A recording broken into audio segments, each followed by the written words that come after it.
हम जिन हालात से गुजर रहे हैं वो सिर्फ हम नहीं, पूरी दुनिया जानती है। हमें जिन मुश्किल मराहिल से गुजरना पड़ रहा है वो हम में से सभी को मालूम है।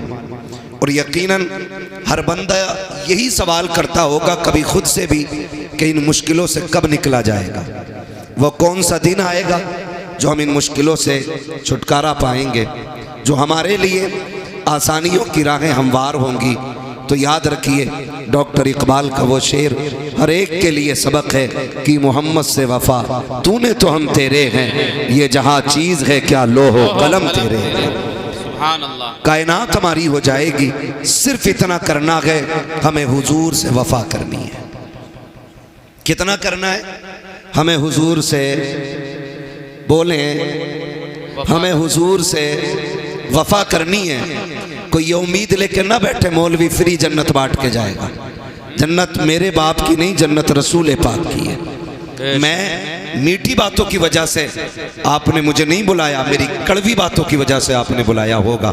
और मेरा मिजाज है, मैं आईना हूँ दिखाऊंगा दाग चेहरे के, जिसे खराब लगे सामने से हट जाए। अगर बात कड़वी लग जाए ना तो माफ करना या ना करना, अच्छी लगे तो दिल पे लिख के ले जाना, अच्छी लग जाए तो दिल पे लिख के ले जाना। मैं कोई बहुत पढ़ा लिखा बंदा नहीं, बस हुजूर के दीन का छोटा सा खादिम, और यही ड्यूटी लगी है कि आप लोगों से बात करता हूँ, यही मेरी ड्यूटी है। आपसे मेरी इतनी गुजारिश है कि हुजूर से वफा करनी है हमें, और हुजूर से वफा करने के उसूल आप याद रखिएगा।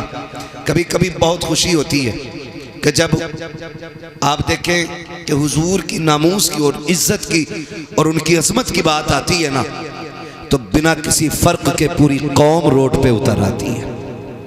वहाँ फिर ये नहीं रहता कि हुजूर के लिए उलमा ही निकलेंगे, हुफाज निकलेंगे, कुर्रा निकलेंगे, बल्कि मस्जिद के इमाम से लेकर के मजदूरी करने वाले शख्स तक, और मजदूरी करने वाले बंदे से लेके किसानी करने वाले किसान तक, और किसान से लेकर के घर के अंदर फ्री टहलने वाले नौजवान तक, और उस फ्री वाले से लेकर के स्कूल पढ़ने वाले तालिब इल्म तक, हर शख्स रोड पे उतर के कहता है अगर बात हुजूर की इज्जत की आएगी तो सिर्फ नबी हमारे नहीं, नबी कायनात के लिए नबी बन करके आए। सुभान अल्लाह, सुभान।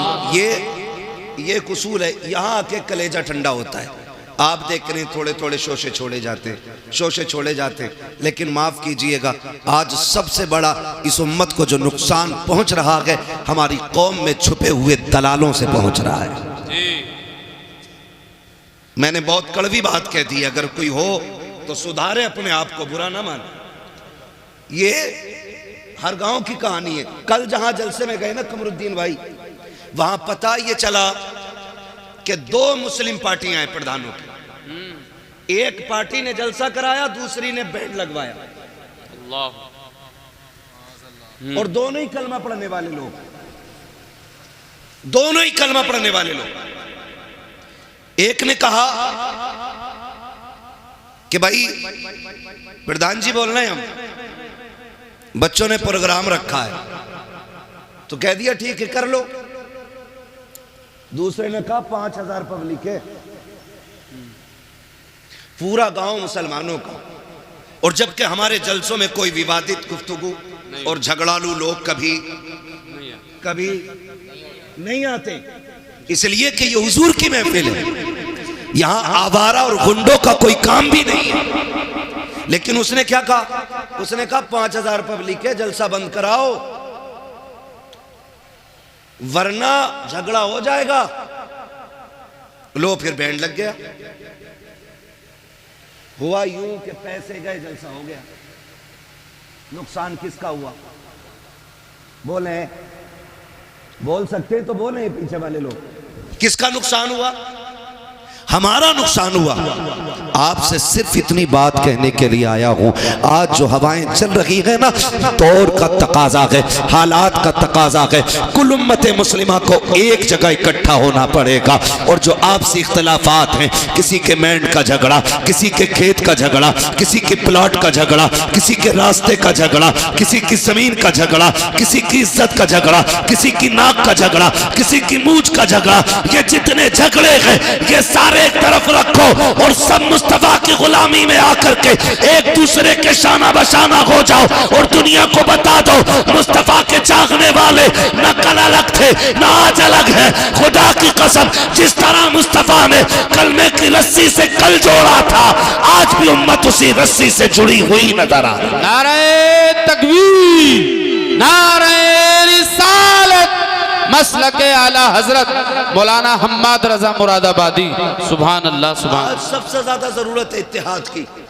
अपनी सफों में इत्तेफाक पैदा करें, वरना ये बहुत जिम्मेदार लोग बैठे हुए हैं। कोई मस्जिदों में सैकड़ों लोगों की क़यादत कर रहा है, कोई मदरसे में सैकड़ों बच्चों की जिंदगी सवार रहा है, कोई अपनी दरसगाह में ऐसी तरबियत दे रहा है कि कुरान वालों की दुनिया भी बेहतर हो जाए, आखिरत भी बेहतर हो जाए। मैं नहीं जानता आप इनके बारे में क्या कहते होगे। आपका कोई किसी के ये चचा होंगे, किसी के भतीजे होंगे, किसी के बेटे होंगे, कोई लल्ला कह के आवाज देता होगा, कोई भतीजा कह देता होगा, कोई चाचा कहता होगा। ये सारे रिश्ते बाद में हैं, लेकिन हुजूर की गुलामी का रिश्ता सबसे पहले है। ये सबसे पहले, ये सबसे पहला रिश्ता है। हम इनका एहतराम इसलिए नहीं करते कि इनके आठ हाथ पैर हैं, इसलिए भी नहीं करते कि इनकी 4 आंखें, इसलिए नहीं करते कि ये बैक वक्त चारों तरफ देखते हैं, बल्कि इसलिए करते हैं कि इनके सीने में जो दीन है वो मेरे मुस्तफ़ा का दिया हुआ है। सुभान अल्लाह, मेरे मुस्तफ़ा का दिया हुआ दीन है। आज ज़रूरत इत्तेफाक की है, आज ज़रूरत इत्तेहाद की है। आज उम्मत का हाल बता दूं, खुदा की कसम, जब हवा चलती है ना पीरों की, तो ढूंढ ढूंढ के मुरीद करते हैं, ढूंढ ढूंढ के। क्या कहते हैं कोई बच्चा है छोटा मोटा, गोद में डाल दो। क्या करेगा भाई? का मुरीद करना है। हम बैत के मुखालिफ नहीं, हम मुरीद और पीर के खिलाफ नहीं है, लेकिन आज उम्मत जिस मकाम पे खड़ी है ना, खुदा की कसम, जिस दिन से ताजुश शरिया का विसाल हुआ है ना, आज तक उम्मत लावारिस नजर आती है। आज कोई हमारे सरों पे हाथ रखने वाला नहीं है, आज इस कौम की कोई क़यादत करने वाला नहीं है, आज इस कौम के आगे खड़े होकर के इस कौम की रहनुमाई करने वाला कोई नजर नहीं आ रहा है।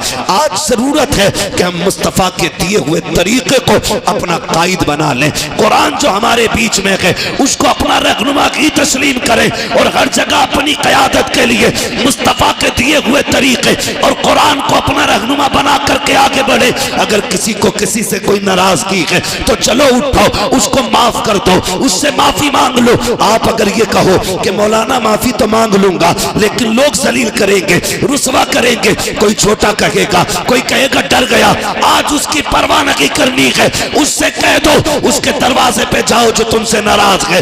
अगर छोटा भी है उसके दरवाजे पे दस्तक दो और जाके कहो यार मुझे माफ कर दे, अगर कोई खता हो गई है, अगर वो धक्का भी दे, अगर ये भी कहे मुझे तुझसे समझौता नहीं करना, तू कितना बेगैरत है, तू फिर से आ गया है, उससे कह देना आज मैं गैरत और बेगैरत के लिए नहीं बल्कि मदीने वाले के बताए हुए तरीके के लिए आया हूँ। मेरे नबी ने कहा है जो रूठे हुए भाई को पहले सलाम करता है अल्लाह उसके सारे गुनाह माफ फरमा दिया। सुभान अल्लाह, सुभान अल्लाह, बहुत खूब। मना लो, लेकिन किसे मनाए?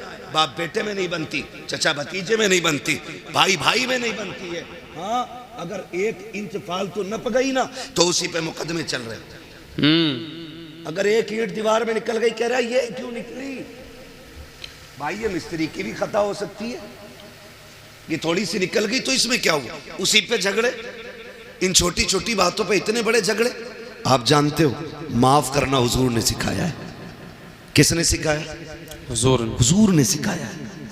आज जब बाप बेटे नाराज हो जाते तो बेटा कहता नहीं नहीं मैं अब्बा को सलाम नहीं करूंगा। कहा क्यों? कहा उन्होंने मुझे चौराहे पे जलील किया था, मुझे डांट दिया था, मैं अपने यारों के साथ खड़ा था। मैं कहता हूँ बेवकूफ, जिन्हें बाप डांटते हैं ना वो बेटे खुश नसीब होते हैं, बेशक, इसलिए कि डांटने वाले भी रब नसीबों से अता फरमाता है। क्या बात, सही बात है। ये नसीबों से मिलते हैं। अगर बाप डांट दे तो गुस्सा ना करो, ये हक है उसका, क्योंकि वो बाप है, पावर है उसके पास, क्योंकि वो बाप है।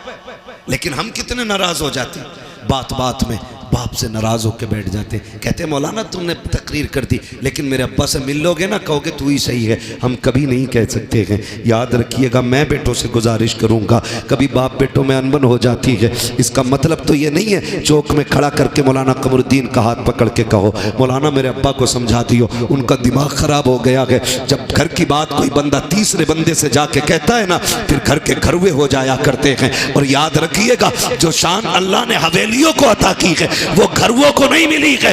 हवेली जितनी बड़ी होती है शान उतनी बड़ी होती है। तुम 10 फीट से 5 फीट में आ गए, 5 फीट से 3 फीट में रह गए, क्यों? क्योंकि एक दूसरे की सूरत देखना नहीं चाहते। ये निजाम तो मुस्तफ़ा ने नहीं दिया था, ये तरीका तो आका करीम ने नहीं दिया था। मिंबर रसूल के सरकार जलवागर है, आका करीम तकरीर फरमा रहे हैं और तकरीर के दौरान मेरे नबी ने कहा था, सुनो मेरे सहाबा, जिससे उसके अपने नाराज हों वो मेरी महफिल से उठ के चला जाए, मुझे उसकी कतन जरूरत नहीं है। जैसी आका ने इतना कहा है, एक सहाबी नौजवान उठते हैं, तोड़ करके गए अपनी खाला की चौखट पे खड़े हो जाते हैं। और खाला वो है जिसने अभी कलमा नहीं पढ़ा है। आका करीम ने कहा था, जिससे अपने नाराज हो वो मेरी महफिल से उठ के चला जाए। अब मुझे बता तो सके, अगर बाप से नाराज बेटा जलसे में आके बैठेगा तो क्या मिलेगा? जब उसे नबी की महफिल में बैठने की इजाजत नहीं है तो इस महफिल में आके उसे क्या मिलेगा?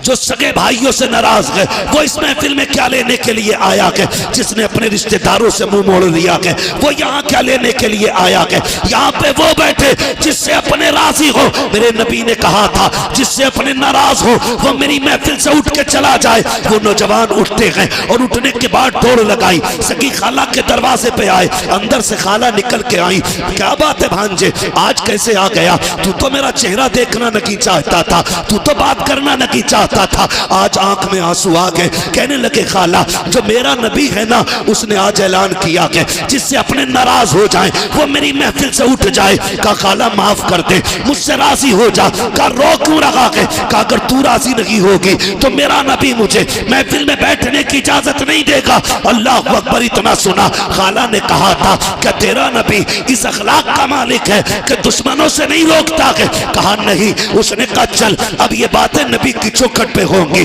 खाला ने हाथ पकड़ा है, भांजे को नबी की चौखट पे लाई है और आके आका को इशारा किया, सरकार बाहर आए। कहा कि आपने कहा है जिससे अपने नाराज हो वो उससे मैं नाराज हूँ। कहा जी। उस खातून ने आगे बढ़ा कदम और कहा महबूब अब देर न कीजिए, हाथ बढ़ाइए, अपना बना लीजिए, कलमा पढ़ा दीजिए। मेरे नबी ने कहा ऐसी क्या जल्दी है? खातून कहने लगी, कहा मैं समझ गई जिसका दीन इतना हसीन है वो दीन लाने वाला पैगंबर कितना हसीन। सुभान अल्लाह, सुभान अल्लाह, वाह वाह वाह, क्या बात, बहुत खूब। आज हम कहते हैं जी मेरे अब्बा से ही नहीं बनती। बाप क्या है? खिलौना, बाजार में खरीदा हुआ गुड्डा। कसम खा के कहता हूं, अगर बाप ने मुंह में चबा के लुक़मे न दिए होते ना तो इस जबान में बोलने की ताकत नहीं आती, ताकत नहीं आती। आज ना 4 किताबें पढ़ के ना और नाम लिखना भी नहीं आता, लगाता अंगूठा पेन जेब में और अब्बा से कह रहा है तुमने क्या देखा जो मैंने देखा है?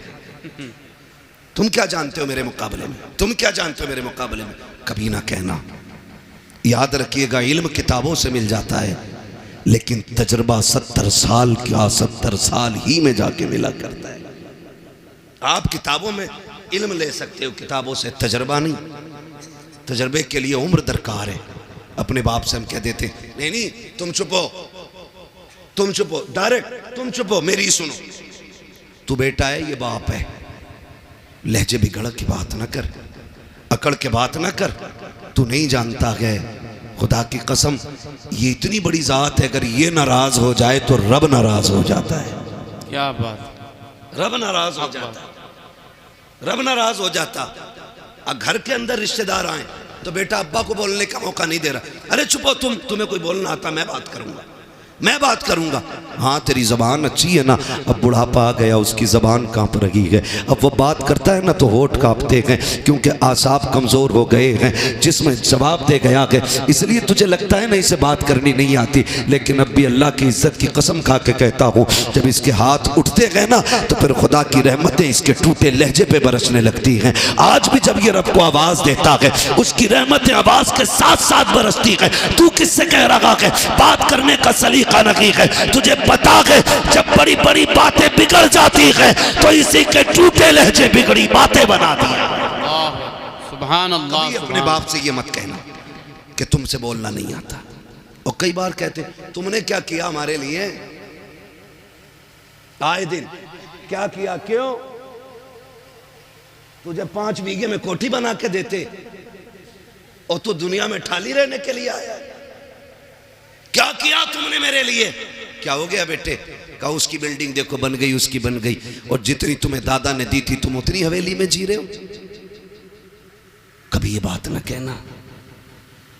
अगर तुम्हारे बाप ने इमारत नहीं बनाई, मजदूरी करके तुम्हें पाला है ना सिर्फ, तो फिर अपने बाप के कदम चूमा करो और कहा करो शुक्र है तेरे, इन मेहनतों का हम तेरा शुक्रिया अदा करते हैं कि तूने हमें पसीना बहा के हलाल के लुक़्मे खिलाए, किसी का खून बहा के हमें हराम के लुक़्मे नहीं खिलाए। ये अपने बाप से भी कहा कर, अपने बाप से।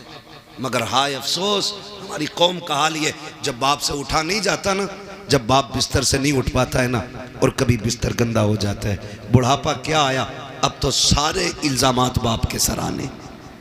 पानी गिर गया तो कहता तुमसे पानी पीना नहीं आता, खाते हुए खाना गिर गया कहता बुढ़ापा आ गया तुम्हें सलीका नहीं आया।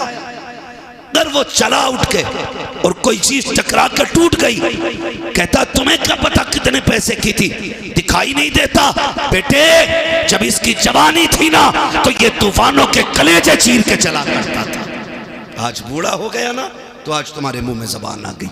कभी बाप की बुराई चौक में ना करना, कभी चौक में ना करना। मेरे नबी ना जब चलते थे रास्ते में, हुजूर के चचा कभी पीछे हो जाते ना तो हुजूर हाथ पकड़ के आगे कर देते।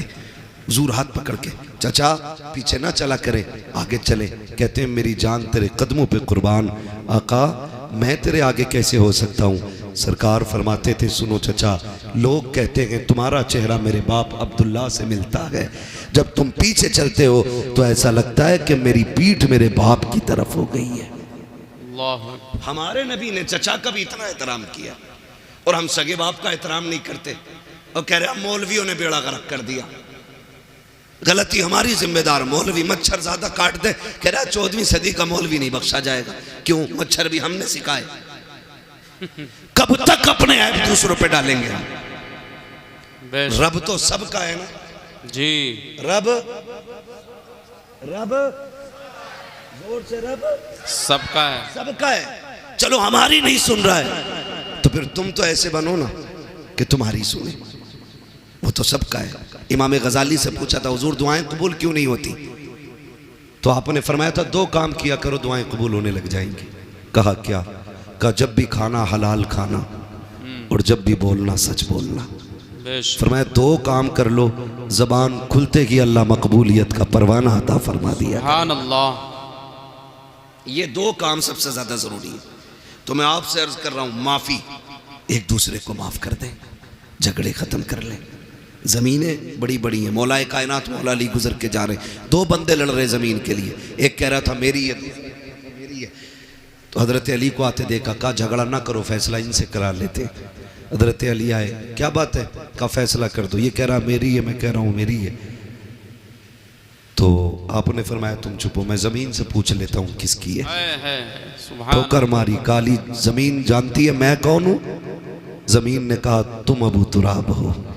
कहा फिर बता तू किसकी है, इसकी है या इसकी है। जमीन ने कहा तालीन से कह दो ना मैं इसकी हूं ना मैं इसकी हूं, ये दोनों मेरे हैं, दोनों मेरे हैं। जमीन के लिए सगे भाई पे मुकदमे ना करना। 20 2 बीघा 2 बीघा छोड़ दो, इसलिए कि दौलत मेहनत से मिलती है, रिश्ते खुदा की रहमत से मिला करते हैं। सुभान अल्लाह। कचहरी जाके देखो भाई के कनपट्टे पे किसने लगा रखी है, सगे भाई ने। मुकदमे किसने किए, सगे ने किए। जेल में किसने डाला? सगों ने डाला के। भतीजों को यतीमी की जिंदगी गुजारने पे मजबूर किसने किया के? सगों ने किया के। अपने बाप के साए से महरूम बच्चों को किसने किया के? अपनों ने किया के। ओ नौजवानों, खून में गर्मी होती है, थोड़ी देर के गुस्से को बर्दाश्त कर लिया करो। अगर किसी के लहजे में तुम्हें जिल्लत महसूस हो, थोड़ी देर की जिल्लत बर्दाश्त कर लो। अगर तुमने खून की गर्मी दिखाई, नस्लें बर्बाद हो जाती है। जमाना तमाशाई बना देखता है और आज दुश्मन ताकतें तुम्हें मुंह फैलाए देख रही है। तुम जरा सी गलती करो, तुम्हारे बेड़े गरक कर दिए जाए, तुम्हारे जरा से कदम गलत उठे, तुम्हें तबाह बर्बाद कर दिया जाए। मुझे बताओ तो सही, जितने दंगे हो रहे हैं उनमें मुजरिम भी गम है, कातिल भी गम है, मकतूल भी गम है, सताए भी हम जाते हैं, जेलों में भी हम डाले जाते हैं। वजह सिर्फ इतनी है कि हमारे गुस्से कंट्रोल में नहीं है, हमारे दुश्मन चालाकी से काम कर रहे हैं। तुम्हें तो मुस्तफा ने फिरासत दी थी, आका करीम ने दयानत दी थी, तुम्हें बिगड़ने की जरूरत नहीं है। अगर गुस्सा आ जाए, सुलह हुदैबिया याद कर लेना, सारा गुस्सा ठंडा हो जाएगा। अगर बदला लेने का वक्त आ जाए तो फतेह मक्का याद करना। खुदा की कसम, मुस्तफा का किरदार अपना लो, ये दुनिया भी हमारी होगी, आखिरत भी हमारी होगी। अल्लाह सुभान अल्लाह, बहुत खूब हजरत, सुभान अल्लाह। नहीं कह रहा हूं, एक एक जगह का नाम आप पढ़ते होगे और सारे देखते होगे। मकान भी हमारे टूटे, जेल में भी हम, मारे भी हम गए, जेल में भी हम, समझ रहे? मस्जिदों पे हमारी हमले, जेल में भी हम।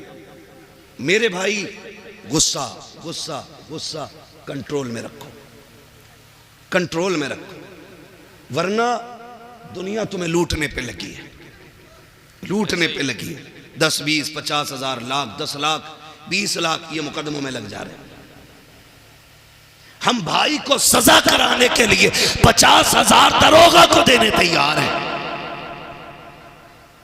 लेकिन भतीजे की जिंदगी बचाने के लिए 5,000 हॉस्पिटल में देने तैयार नहीं। ये हमारी सच्चाई है। और गौस का दामन नहीं छोड़ेंगे, आला हज़रत का दामन, अरे पकड़ा ही कब है हमें? छोड़ोगे क्या? पकड़ा ही कब है? किरदार देखें हम अपने। अगर हमारा सगा हॉस्पिटल में हो तो फ़ोन बंद कर लेते हैं, और जब किसी को सज़ा कराने की बारी आती है ना तो पड़ोसी भी आके बैठ जाते हैं। डरना मत मौलाना, दरोगा से बात करो, तुम पे ना हो तो हम दे देंगे, तुम पे ना हो तो हम दे देंगे। ये फ्री के मुशीर तुम्हारी तबाही का तमाशा देखने के लिए आते हैं। अगर गुस्सा आ जाए बर्दाश्त करना, अपनों पे मुकदमे मत करना, अपनों पे चढ़ाई मत करना, थोड़ी सी बर्दाश्त कर लिया करो। जब थोड़ी सी बर्दाश्त कर लोगे, खुदा की कसम जिंदगी सुकून में गुजर जाएगी कि कोई तुम्हारा कुछ बिगाड़ने वाला ही नहीं आएगा जी।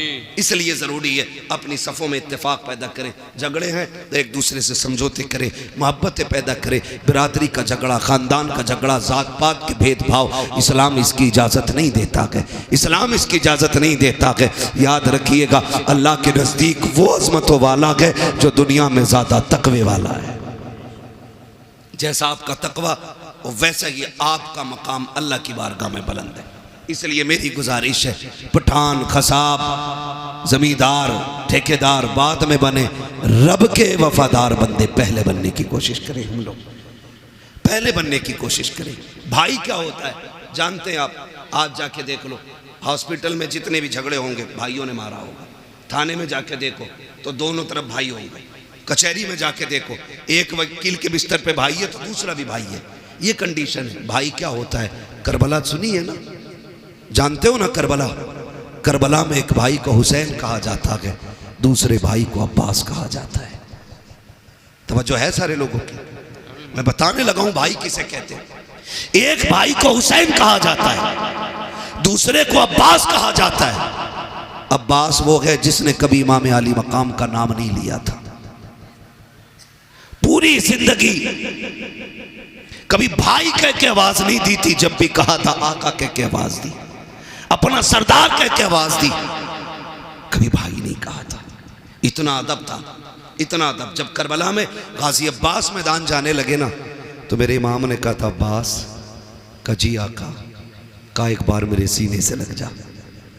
दौड़ के आए, सीने से लग गए। आपने कहा मुझे भाई कहने लगे मेरी माँ उम्मे बनीन ने कभी सिखाया ही नहीं था कि मैं आपको भाई कहूँ। का बचपन से मुझे सिखाया था कभी हुसैन को भाई ना कहना। मैंने कहा था अम्मी उनका बाप भी अली, मेरा बाप भी अली, मैं भाई क्यों ना कहूँ। तो मेरी माँ ने कहा था तू में बनीन का बेटा है, वो फातिमा ज़हरा का बेटा है। ये अदब सिखाए गए, ये अदब, ये तहजीब सिखाई गई। काश तो भाई कह दे। गाजी अब्बास ने उस दिन कहा था भाई खुदा की कसम, जब जाने लगे तो फिर हुसैन रोए। गाजी अब्बास ने कहा था आज अकबर को लाकर खेमे में रखा, नहीं ऐसे रोए जैसे अब रो रहे हैं। मेरे हुसैन ने कहा था तेरे बाद करबला में मुझे भाई कहने वाला नहीं रहेगा। ये भाई होता है। और तारीख गवाह है, मैदान करबला में गए, तलवारें चली, जब आप घोड़े से नीचे आने लगे, एहतराम किया करो, छोटे बड़े की कदर किया करो। आज हमारे घरों का माहौल ये है कि जो कमाता ज़्यादा है उसकी इज्जत ज़्यादा है, चाहे छोटा हो या बड़ा हो। अगर छोटा है तो वो बड़े का बाप बन बैठा है। अगर बड़े भाई ने मेहनत करके छोटे को पैसे दे के पढ़ाया है तो पूरे कलम की ताकत छोटे वाला बड़े भाई पे निकालता है। देख मेरे कोट की ताकत ये है, मेरे कलम की ताकत ये है। वो भाई अपने बड़ों का एहतराम किया करो। जब गाजी अब्बास करबला के मैदान में गए, सवारी से नीचे आए थे, कहा था अदरिकनिया हुसैन, हुसैन मुझे आके संभालो। आका हुसैन ने दौड़ लगाई और आवाज देते गए अब्बास कहाँ हो, कहाँ हो। ये कहते कहते दौड़ लगे गए। एक कोने से आवाज आई हुसैन मैं यहाँ हूँ। आपने जाते जाते पहला बाजू उठाया, कहा इन्ना लिल्लाहि व इन्ना इलैहि राजिऊन। दूसरा बाजू उठाया, दोनों बाजुओं को सीने से लगाया। समझ गए मेरे गाजी के बाजू कटे गए। तारीख गवाह है, जब हुसैन गए गाजी के पास, एक आंख में तीर लगा गए, दूसरी आंख में खून भरा गए। आपने कहा था आगे हुसैन कहा जी। आका हुसैन ने भाई का सर गोद में रखा है। अब अदब देखिए भाई ने भाई का कैसे किया है। आज भाई का भाई गला काटने के लिए तैयार है, अपने फायदे के लिए। अपनों को जमीन में दफनाने वालों कान खोल कर सुनो, रिश्ते कैसे निभाए जाते हैं। जब गाजी अब्बास का सर हुसैन की गोद में आया था, मेरे इमाम ने कहा था गाजी खैर तो है, कहते शुक्र है रब का। फिर गाजी अब्बास ने कहा था हुसैन मुझे मालूम है कि तुम मुझे लेके जाओगे। कहा हाँ। कहा मेहरबानी करना मुझे खेमे ना लेके जाना। कहा किस लिए? कहा सुबह से इतनी लाशें उठाई हैं कि तेरे बाजू थक चुके हैं। हुसैन अब तू तन्हा रह गया है, हुसैन मुझे लेके ना जाना। कहा सुन अब्बास मैं यहाँ कैसे छोड़ दूंगा, खेमे में तेरी ज़ैनब को तेरा इंतजार है,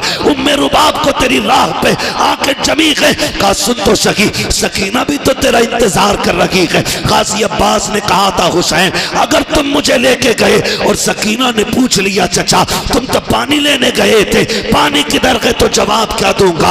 अल्लाह अकबर, तारीख गवाह है। मेरे हुसैन ने भाई के सर को सीने से लगाया, कहा कोई ख्वाहिश हो तो बता। गाजी अब्बास ने कहा था हुसैन अगर मेरे हाथ होते तो तकलीफ ना देता, मेहरबानी कर मेरी एक आंख में तीर लगा के दूसरी आंख में खून भरा के मेरी खून वाली आंख को साफ कर दो। कहा किस लिए? कहा जाते जाते आखिरी निगाह तेरे चेहरे पे डालना चाहता हूँ। ये रिश्ते होते गए। गाजी अब्बास की आंखों से जैसी खून साफ हुआ के सीने के पार भी तीर गए, सीना चलनी गए, बाजू कट चुके गए, पूरा जिस्म लहू लगान गए। लेकिन जब हुसैन को देखा लबों पे मुस्कुराहट आ गई। कहा मुस्कुराए क्यों? कहा मैं वो खुशनसीब हूँ कि जिसको आखिरी लम्हे में ये सादत मिली है। मैं उस चेहरे को देख रहा हूँ जिस चेहरे को मदीने वाला बार बार छुमा कर। सुभान अल्लाह, सुभान अल्लाह। ये सुभान अल्लाह होते हैं। और फिर आखिरी सांस ली और हमेशा के लिए खामोश हो गए, हमेशा के लिए खामोश हो गए। भाई कदर करो, रिश्तों की कदर करो। मैं क्या बताऊं हुसैन किस तरह भाई की जिस्म को खेमे में लाए थे। मेरे अजीजों ये जो रिश्ते अल्लाह ने दिए ना, इनकी कदर कर लें हम। खुदारा निकल जाए इन झगड़ों से, निकल जाए इन नफरतों से। हमें मोहब्बत बांटनी है, मोहब्बत बांटनी है। ना गोरे को काले पे फजीलत है, ना अमीर को गरीब पे फजीलत है, ना किसी तुर्क खान पठान शेख को, किसी फ़कीर किसी अंसारी पे कोई फजीलत है। हुजूर ने एक रस्सी में सबको बांधा और वो रस्सी थी ला इलाहा इल्लल्लाह मुहम्मदुर रसूलुल्लाह, ये एक रस्सी है, आज इसमें बंधने की ज़रूरत है। अगर फ़र्क होता ना तो बिलाल कभी अबू बकर की करवट में खड़े नहीं होते। अगर फ़र्क होता ना तो बिलाल कभी उमर के बाजू में खड़े नहीं होते। अगर फ़र्क होता तो फतह मक्का के दिन मेरा नबी बिलाल को काबे की छत पे कभी ना चढ़ा। क्या बात, क्या बात। हमने इतने झगड़े पैदा कर लिए, हम एक दूसरे को जलील करने पे लगे हुए, एक दूसरे को नीचा दिखाने पे लगे हुए। ये तो मर के पता चलेगा ऊंचा कौन है नीचा कौन है। हम कौन होते फैसले करने वाले। निकले हम इन झगड़ों से और वो माहौल पैदा करें कि हम दुनिया को बता दें कि मोहम्मद से वफा तूने तो हम तेरे हैं, ये जहाँ चीज़ है क्या लोहो कलम तेरे हैं। और सिर्फ यही रिश्ते नहीं, यही रिश्ते नहीं, अगर थके ना हो तो थोड़ी बात आगे बढ़ा लो। थके तो नहीं है ना अभी, आप लोग नहीं थके ना अभी। जो लोग नहीं थके वो कह दें जरा या रसूल अल्लाह। मैं तो आप लोगों की हिम्मत और मेहरबानी कि इतनी रात तक आप बैठे हुए हैं, क्योंकि मैं पूरे 2 घंटे लेट यहाँ पहुंचा हूं। अल्लाह आपको सलामत रखे। बस अगर सुनना चाहते हो तो मैं सुनाऊं, लेकिन ये भी अच्छा नहीं लगता ना जबरदस्ती अपनी बात किसी पे थोपी जाए। तैयार है सुनने के लिए? जरा कह दें या रसूल अल्लाह। हाँ, हमारे कुछ भाई खड़े होकर सुनने, अल्लाह इन्हें सलामत रखे।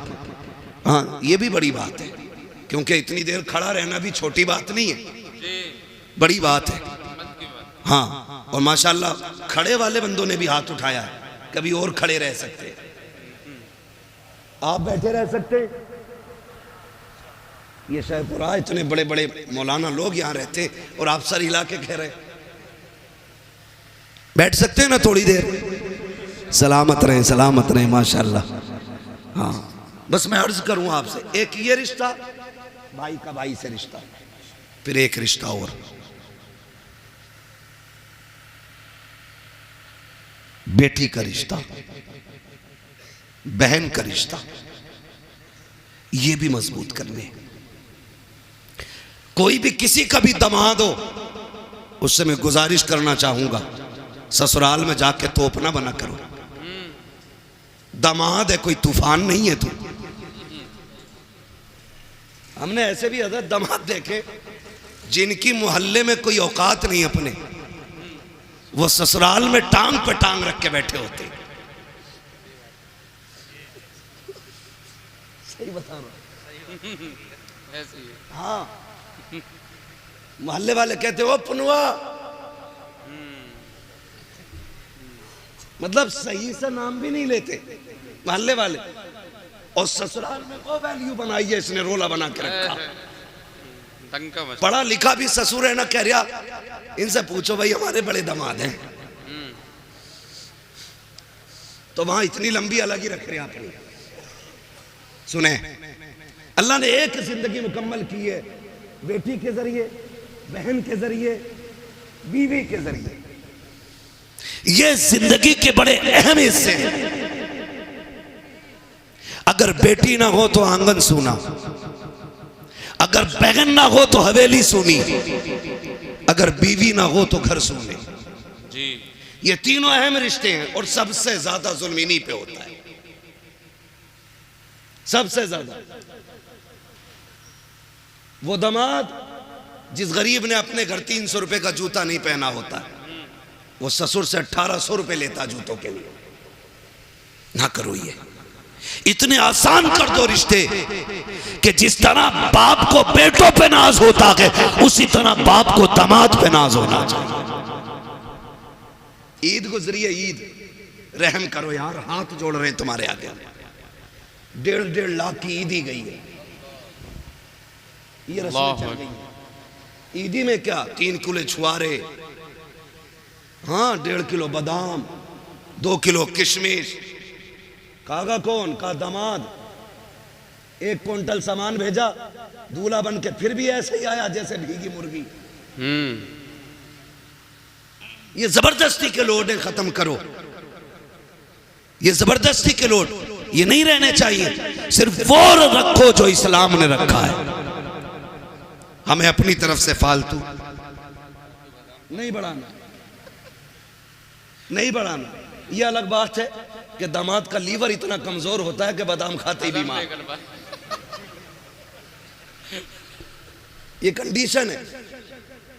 इसलिए मेरे अजीज फालतू के खर्चे बंद करो। आज गरीब सोचता कि बेटी रुखसत कैसे की जाएगी, आज कमजोर सोचता कि बेटी के हाथ कैसे पीले किए जाएं। इसलिए कि मैंने कई गरीबों को कहते सुना कि रिश्ता पक्का तो कर देते, लेकिन बीच में ईद आ रही है, 1 लाख का खर्चा बढ़ जाएगा, ईद के बाद रिश्ता पक्का किया जाएगा। यार जो गुंजाइश वाला है वो तो कभी भी कर सकता है, लेकिन गरीबों का जीना हराम किया है ऐसी कसरत दौलत दिखाने वालों ने जो 1-1 लाख की ईदियां दे रखे। कोई फायदा नहीं, कोई मकसद नहीं। इतने आसान कर दो निकाह, ताकि अगर कोई गरीब बेटी जब हाथ पीले हो तो रब का शुक्र अदा करे और मचल के कहे मालिक तेरा एहसान है, तूने हुजूर की उम्मत में पैदा किया है जहाँ गरीब बेटियों को रब ने ये हक दिया है कि जहाँ अमीर मुस्कुराते हैं उसी सफ में गरीब भी खड़े होकर मुस्कुराया। नारे तकबीर, नारे रिसालत,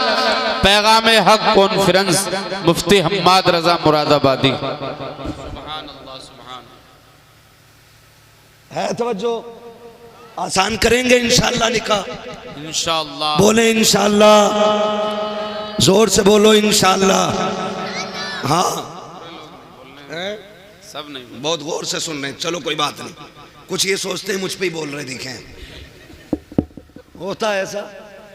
कहते हैं चोर के पैर कितने होते हैं। किसी को भी कहो कि मौलाना मुझे ही कह रहा होगा, मेरे पड़ोस वाले ने जरूर कही होगी।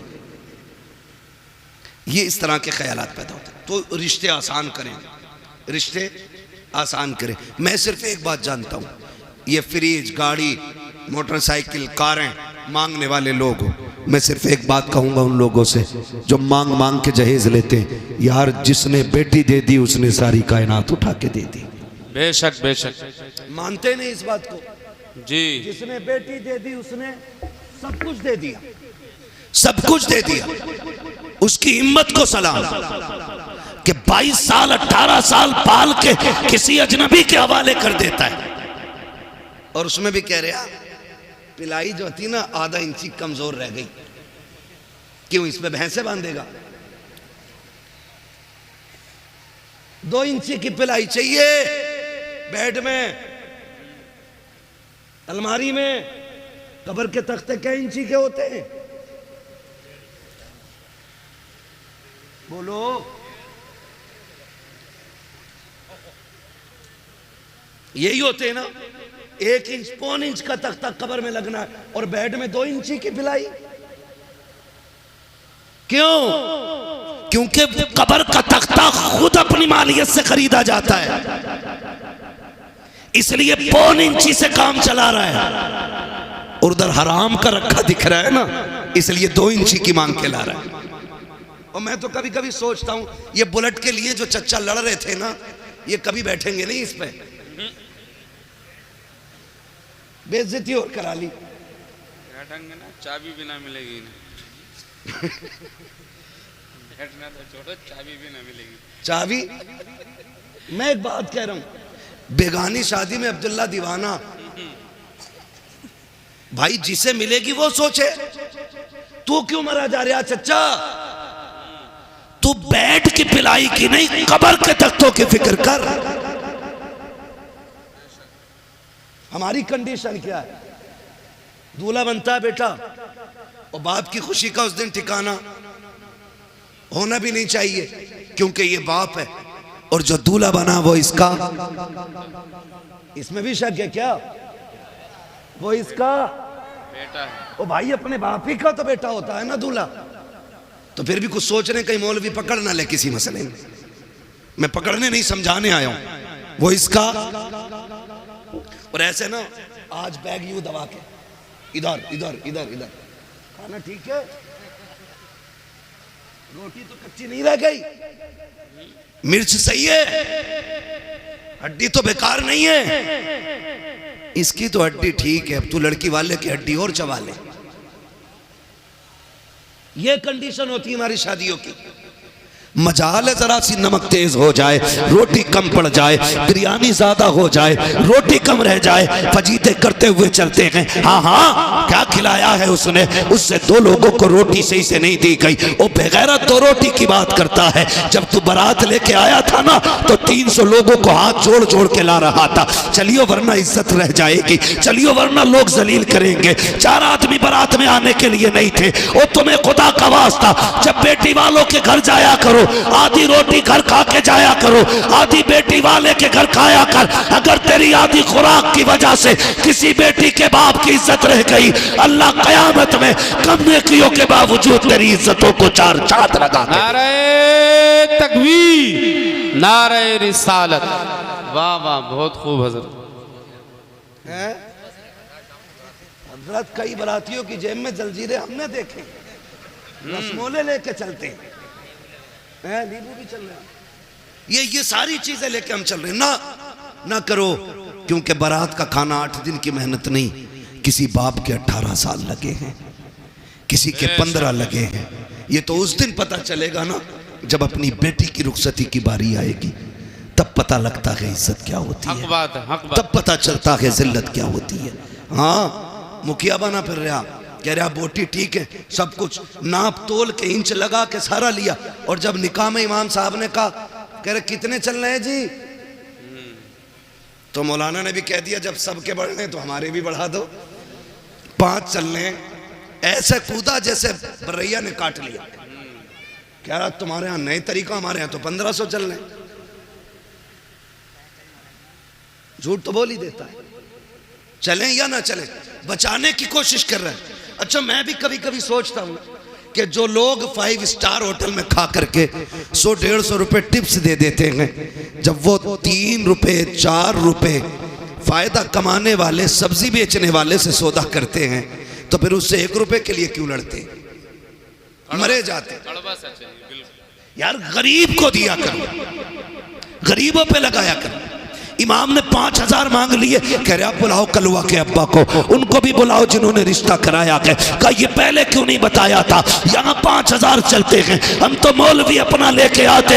मैं कहता हूँ गैरत कर, जब बेगैरती दिखाता है तब तुझे पैसे दिखाई नहीं देते, जब तुझे अपनी शान बनाने की बारी आती है तब तुझे पैसे कम लगते हैं। जब इमाम को देने की बारी आई तेरा कलेजा फट जाता है। ओ भाई, इमाम को ज्यादा से ज्यादा दिया करो, इसलिए कि बेनमाजी खाएगा तो कम मिलेगा, नमाज वाला खाएगा सवाब अल्लाह ज्यादा अता फरमाए। सुभान अल्लाह, सुभान। लेकिन यहाँ के फिर सोई नाप तोल करते, इसलिए निकाह आसान करेंगे इंशाअल्लाह, करेंगे इंशाअल्लाह। सुबह से ही भूखे तो न रहेंगे। एक और वो कहते हैं ना बबर सिस्टम है, क्या कहते हैं उसे, स्टैंड खड़े में जो खाना, स्टैंडर कहते हैं ना, हाँ स्टैंडर ही कहते हैं उसे लोग कहते हैं। हम लोग जो गांव के लोग हैं, हमको इतने बड़े शहर के थोड़ी हैं यार, गांव के घर की ऐसी समझ लो। कह रहे स्टैंडर में है खाना, कह रहा स्टैंडर में, कह रहा तो मैं भी जाऊंगा वहां जाके वो बदतमीजी खाने पे, और फिर कह रहे खाने में बरकत नहीं हो रही। सुने, मैं गारंटी के साथ कहता हूँ, सुन्नत के मुताबिक खाना खिलाया करो, खुदा की कसम बरकतें भी नाजिल होंगी और निकाह में खुदा की रहमतें भी नाजिल होना शुरू हो जाए। बेशक बेशक। तो मैं आपसे जो बात कर रहा था, मैं ये कह रहा था, ये रिश्ते हमने इन पे बड़ा जुल्म किया। बेटी का रिश्ता, बहन का रिश्ता, माँ का रिश्ता, ये सारी हमने मजलूम बना दिए, सारी मजलूम बना दिए। रिश्ते बहुत अहम होते हैं, इन्हें जोड़ने की कोशिश करो, तोड़ने की कोशिश नहीं करनी है, इन्हें जोड़ने की कोशिश करनी है। ईद गुजरी है, ईद उस दिन गुजरे, टांडे में 3 दिन ईद चलती है, अब तक चल रही है। इतनी बेगैरती है हमारी कौम के अंदर, क्योंकि अभी कटा नहीं ना हमारा कोई दीन के लिए, इसलिए ईद भी 3 दिन करेंगे, बदमाशियां भी करेंगे, डीजे भी बजाएंगे। ईद खुदा की तरफ से बहुत बड़ा तोहफा है, हम इसकी इज्जत करें, हम इसकी कदर करें। ईद के नाम पे टांडे बच्चियां भेज दी कि हक है उसका ईद में जाना, नहीं, ये गलत है। जो हक है वो दो उनको, जो नहीं है वहां उन्हें फ्री ना करो। दीन बड़ा मुश्किल है, वरना सच बताओ, जब तेरी मेरी बेटी बेपर्दा किसी बाजार में जाती होगी फिर खातून जन्नत की बेटी सैयदा ज़ैनब के दिल पे क्या गुजरती होगी। खुद सोचो जरा। बेशक वो सोचती नहीं होंगी हमने खानदान दे दिया लेकिन पर्दा नहीं दिया था, हमने अपनों की लाशें देखी हैं, बच्चों के कटे सर देते लेकिन हमने हुजूर का दिया हुआ पर्दा नहीं छोड़ा। तो फिर क्या जवाब होगा अगर क़यामत में उन्होंने पकड़ लिया तो। इसलिए खुदारा हम अपने रवैयों को बेहतर करें, रवैयों को बेहतर करें। ईद गुजरी है ना, कई लोग ना बेटियों को फ़ोन ना बेटियों को बुलाना, क्यों कि दामाद से अनबन हो गई थी। समधी जो हो ना, समधी भी मुझे तो कहीं कहीं ऐसा लगता कि पूरे आतंकवादी होते। सही कह रहा हूं, कह रहा जाऊंगा नहीं, मूछ का मसला और जागा मेरा लड़का भी नहीं, निकाह लड़के का हुआ, अब्बा तुम्हारा नहीं हुआ है। बेटी पे सितम न करो वरना अल्लाह ऐसा रगड़ेगा सारी समझीगिरी निकाल देगा। जो बने बैठे ना हम समझी हैं ना करें। बाप को बेटियां बड़ी प्यारी होती हैं, बेटियों को कभी माँ बाप से जुदा ना करें, खुद भी इनके साथ शामिल हो, इनको भी माँ बाप के साथ भेजें, उनके पास भेजें ताकि बेटियों की खुशियों में कमी ना रह जाए। ये हम सभी पे लाजिम है, इन रिश्तों को निभा के चलें। और बस आखिरी बात आपसे ये कह के मैं बात ख़त्म करूं कि हम जिस सोसाइटी में जी रहे हैं ना, उस सोसाइटी में सबसे अहम और सबसे ख़ास बात यह है कि हमें पढ़ना होगा, आगे बढ़ना होगा। जी, जिसके पास 50 बीघे ज़मीन है वो पढ़ाते ही नहीं है, कह रहा ट्रैक्टर रहेगा तो ये जोतेगा, अगर कलम ले लेगा तो ज़मीन कौन देखेगा। एक साइन में सारी छिन जाती है। ज़मीन मजबूत ना करो, औलादे मजबूत बनाओ। जी जी, आपके पास 50 बीघे के 5 बीघे बेच के बच्चों को पढ़ाइए और बच्चों को इतना मजबूत बना दो कि वो किसी पे बोझ ना बने बल्कि दूसरों का बोझ खुद उठाने लगे। बेशक बेशक, पढ़ाइए अपने बच्चों को। और आने वाला दौर बम का नहीं, बारूद का नहीं, कलम का दौर है। जी,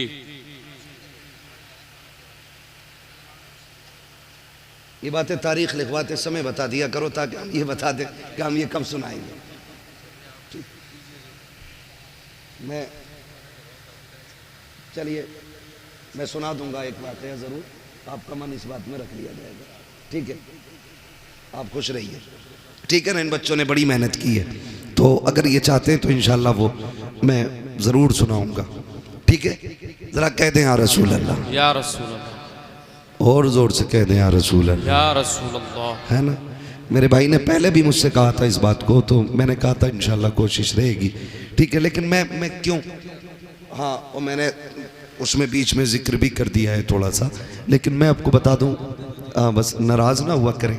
मैं ये बात बता दूं भाई कि कुछ चीज़ें ऐसी होती हैं ना जो मौके के साथ ख़ास होती हैं, जी जी, ख़ास होती हैं। करबला का जिक्र अगर मुहर्रम में हो तो फिर 4 चांद लग जाया करते हैं, ठीक है ना। लेकिन मोहब्बत आपकी है तो इंशाल्लाह मैं कोशिश करूँगा कि इस बारे में भी कुछ बात कर लूँ। ज़रा कह दें या रसूल अल्लाह, या रसूल। अब जो दौर है ना, मैं जो कह रहा हूँ, अब जो दौर है वो दौर कलम का है। वही आगे बढ़ेंगे जो पढ़ेंगे। कब्जा हुकूमत उन्हीं की रहेगी जिनके हाथों में कलम होगा। हम जो तोड़े गए ना, हमारी जहालत की बुनियाद पे तोड़े गए। हम जो पीछे धकेल दिए गए, हमारी नाकाबिलियत की बुनियाद पे पीछे धकेला गया। हम पैसे देकर के हाई स्कूल पास करते और फिर कहते मुसलमान थे इसलिए निकाल दिया। हाँ, 10% ये वजह हो सकती है कि हमारे मुसलमान होने की वजह से हटाया गया, लेकिन 90% हमारी जो पीछे हटाने की वजह होती है वो होती है हमारी लाइल्मी। जी, नौजवानों, किसी ऐसे स्कूल में ना पढ़ना जहां पैसे लेकर के नकल कराई जाती हो। खुद मेहनत करना और इतनी मेहनत करना कि अपनी काबिलियत से हर एग्जाम को पार करके मनसब हासिल करो। लोग कहते हैं कि काबिल लोगों को नौकरी नहीं मिलती, मैं ये कहता हूं किसी मर्ज का इलाज बन जाओ, मरीज दौड़ता हुआ खुद तुम्हारी चौखट तक आ जाए। बेशक बेशक। इसलिए तालीम पे सबसे ज्यादा गौर करना है, हमें पढ़ना है। आज हमारे लिए सबसे ज्यादा जरूरी है। और जरूरी नहीं है कि मौलाना ही बनाए, मौलाना ही बनाए, ये जरूरी नहीं है। दीन की बुनियादी बातें सिखाइए, फिर बेटे को IAS IPS बनाइए, फिर बेटे को आप एक दीनदार वकील बनाइए। उससे कहिए तुझे हक के लिए मुकदमे लड़ने हैं, तुझे सच के लिए कोर्ट में आवाज उठानी है। ऐसे बेटे बनाओ और फिर तैयार करो अपनी कौम के नौजवानों को। हर कोर्ट में जब हुजूर का गुलाम खड़ा होगा ना और कह देगा मुझे झूठा मुकदमा नहीं लड़ना, मैं सच के लिए लड़ूंगा, लोग सोचने पे मजबूर हो जाएंगे आज के गुलामों का किरदार ऐसा है तो फिर नबी के उमर का किरदार कैसा रहा हो। सुभान अल्लाह। इसलिए पढ़ेंगे इंशाअल्लाह। बच्चे बैठे, नौजवान बैठे, PUBG कितना खेल ले हो? बहुत दबा के खेलने हैं बच्चे, दबा के चल जाना, जिस कोने पे बैठ जाओ उठता ही नहीं। हाँ, हर वक्त यूं। क्या है ये? हमारा वक्त बर्बाद हो रहा है। कोई और कौम इतना नहीं खेल रही है, सच बता रहा हूं। हम रातों में चलते हैं, अगर रोड पे नौजवान मिले रात में हम समझ जाते हैं ये मुसलमानों का गांव है। और जहां वक्त से लोग सो जाते हैं हम समझ जाते हैं हम मुसलमान ही नहीं रहते, क्योंकि हमारा जो उसूल है ना वो बड़ा बेकार होता जा रहा है। रहन सहन खराब, तौर तरीके बदल गए। नौजवानों, अब मोबाइल चलाने का वक्त नहीं है, अब कलम चलाने का वक्त आ गया। आगे पढ़ो, आगे बढ़ो। ये साइंस तुम्हारे कदमों में होगी, ये तरक्कियां ये सब तुम्हारी होंगी, लेकिन शर्त है खेल छोड़ करके हमें तालीम की तरफ आना पड़ेगा। बेशक तालीम की तरफ आना पड़ेगा। ना हमारे अच्छे स्कूल हैं, ना हमारे अच्छे हॉस्पिटल हैं, ना हमारे अच्छे कॉलेजेस हैं, ना हमारे अच्छे मदरसे रह गए। क्योंकि मदरसों से तो लोगों ने नफरत इतनी कर ली ना, उन्हें लगता है कि ये मदरसे जो है ना सिर्फ चंदों के लिए हैं। नहीं, खुदा की कसम, अगर ये मदरसे ना होते हमारे चेहरों पे ताड़ियां नहीं होती, अगर मदरसे ना होते सरों पे टोपियां नहीं होती, ये मदरसों की देन होती है। तुम्हें क्या लगता है जो सरे हुसैन ने नेज़े पे कुरान पढ़ा था, क्या सिर्फ वो इमाम हुसैन का कमाल था? नहीं, खातूने जन्नत ने दूध पिलाते वक्त कुरान सुनाया था, सर कटा के नेज़े पे हुसैन ने कुरान पढ़ते। सुभान अल्लाह, सुभान अल्लाह। जब दरसगाह ऐसी होती है ना तो फिर बेटे ऐसे होते, फिर बेटे ऐसे होते। मैं आपसे अर्ज कर रहा था, खुदारा रिश्ते बेहतर करे और अपने बच्चों को तालीम दे, पढ़ाएं अपने बच्चों को, खुद भी पढ़ें, बच्चों को भी पढ़ाएं। अल्लाह ताला हमारी नस्ल को कुरान पढ़ने, सुनने, समझने की मौला करीम तौफीक अता फरमाए। और हुजूर के सदक़े में अल्लाह हमारी नस्लों में उलमा, हुफ़ाज़, कारी, IAS IPS अल्लाह हमारी कौम में पैदा फरमा दे। आमीन कह दो भाई। आमीन। हाँ, यह आमीन कहने वाली बात थी। तो पढ़ने की कोशिश करें। और मैं ज़मींदारों से, गुंजाइशदार लोगों से कहना चाहता हूँ, अगर आपके बच्चे किसी काम में लग गए हैं और आपके पास अब पढ़ने वाला बच्चा नहीं है ना, तो फिर आप ये तलाश करें कोई गरीब बच्चा हो जो आगे बढ़ना चाहता है, पढ़ना चाहता है, अच्छा है, ज़हीन है, अच्छे नंबरों से पास हुआ है, तो फिर आप अपने पैसे से उसकी मदद करके उसको पढ़ाएं और उससे कह दें अगर डॉक्टर बन जाए ना तो 6 दिन अपने लिए दवा देना और 1 दिन मदीने वाले के नाम पे तुझे फ्री दवाइयाँ बांटनी है। सुभान अल्लाह। करेंगे इंशाअल्लाह ये भी। हम चंदा करके, मेहनत करके जलसा कर लेते हैं, हम मेहनत करके मज़ारों के गुंबद बना लेते हैं, हम चंदा करके 5 लाख 7 लाख का मीनार बना लेते। तो हम पैसा इकट्ठा करके अपने गांव के अंदर एक IAS IPS नहीं बना सकते?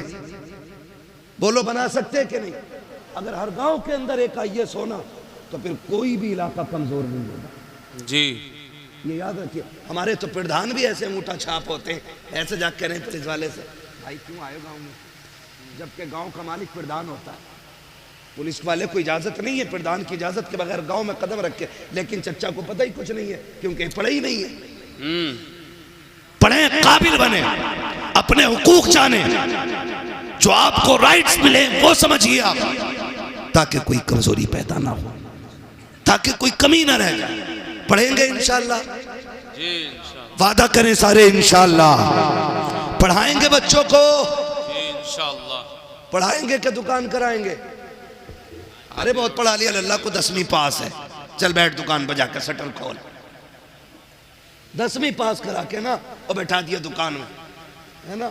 और फिर लल्ला ने 2 ही चीजें याद की, यस और नो, बस वही काबिल हो गया। साइन करने हमें नहीं आते, हम कुछ पढ़ नहीं सकते, तो क्या फायदा। कोशिश करें आज ही से कि एक हम बंदा ऐसा तैयार करेंगे जो हमारे गांव का होगा और IAS होगा, IPS होगा। ये तैयारियां करें अगर वजूद को बाकी रखना चाहते हो, वरना ये सोच लेना दीन तुम्हारे ऊपर नहीं है आया यूं रिशो तातार के अफसाने से, पासबां मिल गए काबे को सनम खाने से। हाँ, जिसने नबी की आल को कत्ल किया था वो यहूद और नसारा नहीं थे, वो इसी दीन का कलमा पढ़ने वाले लोग थे, वो हुजूर का कलमा पढ़ने वाले लोग थे। अल्लाह ने उनका ऐसा बेड़ा गर्क किया, आज उनका नामो निशान नहीं मिलता है। तो आपको क्या लगता है दीन हमारे ऊपर टिका हुआ है? हम कुछ भी कहें करें, अल्लाह को हमको जिंदा रखना ही है। महज अल्लाह उसकी कोई मजबूरी है? वो तो ये कहता है अगर तुम मेरे दीन से खिलवाड़ करोगे मैं तुम्हें खत्म करके तुमसे अच्छे लोग ला के रख दूंगा, ये उसका ऐलान है। इसलिए खुद से कोशिश करो। वो कुरान की आयत करीमा में हाफिज तो नहीं हूँ, इन्नल्लाह ला युगय्यिरु मा बिकौमिन हत्ता युगय्यिरु मा बिअनफुसिहिम, है अल्लाह ताला किसी कौम के हालात उस वक्त तक नहीं बदलता जब तक कौम अपने हालात बदलने की खुद से कोशिश नहीं करती। हमें कोशिश करनी है खुद से, हमें। फिर आप कोशिश करें, कामयाबी देना रब का काम है, करेंगे इंशाअल्लाह। इसी दीन के लिए करबला में शहादतें हुई है। खाली सुन के घर जाके हुसैनी नहीं बन सकते हो, किरदार में भी हुसैनी बनना पड़ेगा, अखलाक में भी हमें हुसैनी बनना पड़ेगा, तौर तरीके भी हमें करबला वालों के होने चाहिए। मैं आपसे अर्ज कर रहा था, रिश्ते निभा के चलें। जिस तरह आप मेहनत से बेटों को पढ़ाते हैं उसी तरह मेहनत से बेटियों को भी पढ़ाइए, बेटियों को भी पढ़ाइए। हम बेटों को इसलिए मेहनत से पढ़ाते कि ये बुढ़ापे का सहारा होता है, और बेटियों को इसलिए नहीं पढ़ाते क्योंकि वो पराए घर चली जाती हैं। ना करें, याद रखें, बेटे बुढ़ापे के सहारे होते हैं, बेटियां आखिरत का सहारा हुआ करती हैं। सुभान अल्लाह। उन्हें भी पढ़ाइए।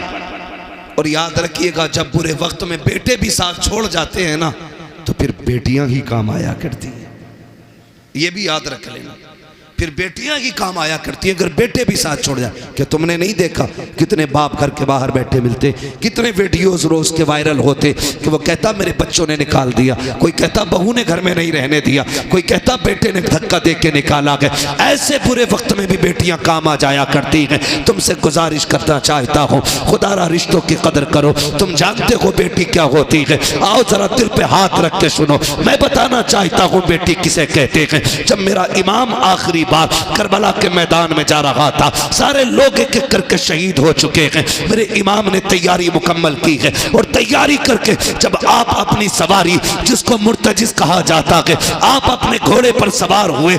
आज इमाम आली मकाम जब घोड़े पर आए हैं, अपनी सवारी पर बैठे हैं, बड़ी तेजी से सवारी को इशारा किया है।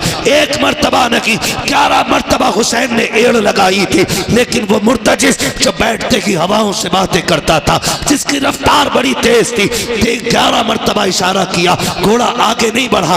आपने कहा मुर्तजिज क्या बात है, क्यों आगे नहीं चलता है? क्या तुझे पता नहीं है ज़ैनब खेमे के दरवाजे पे खड़ी है, उम्मे रुबाब भी खड़ी है, जल्दी कर, अब हुसैन को यहाँ ना रोक, बल्कि खेमे की जल्दी से खेमे के आगे से हटा, करबला के मैदान में ले चल। सबकी बेकरारी बढ़ती जा रही है, आप कह रहे हैं लेकिन मुर्तजिज आगे नहीं बढ़ता। आपने कहा था मुर्तजिज मैं जानता हूँ तूने भी 3 दिन से पानी नहीं पिया है, सुन मैं करीम इब्ने करीम हूँ, सखी इब्ने सखी हूँ, मैं तुझे तकलीफ नहीं देना चाहता, जा तेरी मर्जी है। हुसैन तुझे इजाजत देता है, चाहे तो नहरे फुरात जाके प्यास बुझा ले, चाहे तो कूफा चला जा या वापस शहर मदीना चला जा। ये कह के आपने जैसी सीन से पैर निकाला है, अल्लाह अकबर, मुर्तजिज वो घोड़ा कहता मालिक मुझे कुव्वत गोयाई अता कर दे। अगर आज भी मैं नहीं बोला, मौला हमेशा के लिए रुसवा हो जाऊंगा। जब मुर्तजिज ने इतना कहा है, अल्लाह ने उसको कुव्वत गोयाई अता की। लोग कहते हैं हुसैन का घोड़ा कैसे बोल सकता है, वो तो जानवर है। मैं कहता हूँ अगर असहाब काफ का कुत्ता बोल सकता है तो क्या अली के बेटे का घोड़ा नहीं बोल सकता? क्या बात है, क्या बात, बहुत खूब है तवज्जो। मुझे नहीं लग रहा आप सुनने के लिए बैठे।